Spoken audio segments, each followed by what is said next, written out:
TikToker Laila Akter Farhad নামে এক নারীর ধর্ষণ মামলায় দেশজুড়ে আলোচিত প্রিন্স মামুনকে গ্রেফতার করেছে কুমিল্লা পুলিশ। 10 জুন রাত 9:30টার দিকে কুমিল্লার দাউদকান্দি মডেল থানা পুলিশ তাকে গ্রেফতার করে। বিষয়টি নিশ্চিত করেছেন দাউদকান্দি থানার ভারপ্রাপ্ত কর্মকর্তা মোজাম্মেল হক।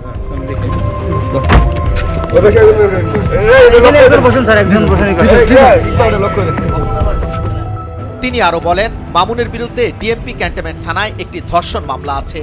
সেই মামলায় তাকে গ্রেফতারের জন্য ওই থানা থেকে একটি রিকোজিশন পাঠানো হয়। মামুন চট্টগ্রাম থেকে ঢাকায় ফিরছেন এমন তথ্য পেয়ে দাউদকান্দি টোল প্লাজায় গাড়ি তল্লাশি করে তাকে গ্রেফতার করা হয়। তাকে ক্যান্টনমেন্ট থানা পুলিশের কাছে হস্তান্তর করা হয়েছে।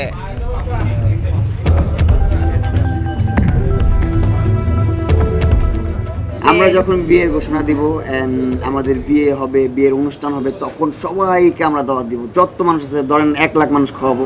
মাত্র 1 লাখ মানুষ রাখার জায়গা নাই তো। এর আগে 8 জুন বিয়ের প্রলোভনে ধর্ষণের অভিযোগে প্রিন্স মামুনের বিরুদ্ধে রাজধানী ক্যান্টনমেন্ট থানায় একটি মামলা দায়ের করেন লায়লা। অভিযোগে উল্লেখ করা হয়, মামলার বাদী আব্দুল্লাহ আল মামুন ওরফে প্রিন্স মামুনের সঙ্গে 3 বছর আগে সামাজিক যোগাযোগ মাধ্যম ফেসবুকে আমার পরিচয় হয়। বয়সে বড় মহিলা বা পুরুষকে বিয়ে করা কিন্তু অনেক আগে থেকেই হয়ে এসেছে। মামুন তাকে বিয়ের আশ্বাস দিয়ে প্রেমের সম্পর্ক স্থাপন করে। মামুন তাকে বিয়ে করবেন বলে জানান।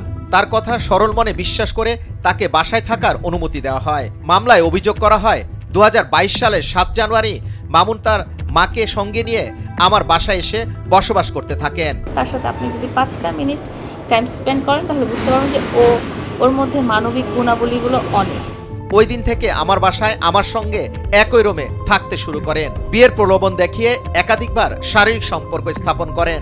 মামুন আমার বাসায় থাকার সময় তার বাবা মা মাঝে মধ্যেই সেখানে এসে অবস্থান করতেন। আমি মামুনকে একাধিকবার বিয়ের বিষয়ে বললে বিভিন্ন অজুহাতে সময় ক্ষেপণ করতে থাকেন। আমরা এখনো বিয়ে করছি কিনা সেটাই তো বলি না।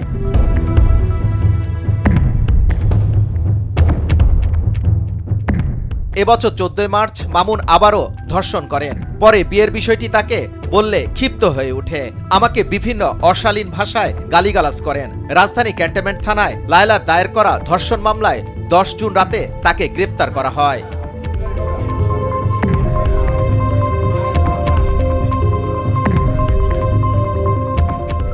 যুবরাজ ফয়সাল, ভোরের কাগজ, ঢাকা।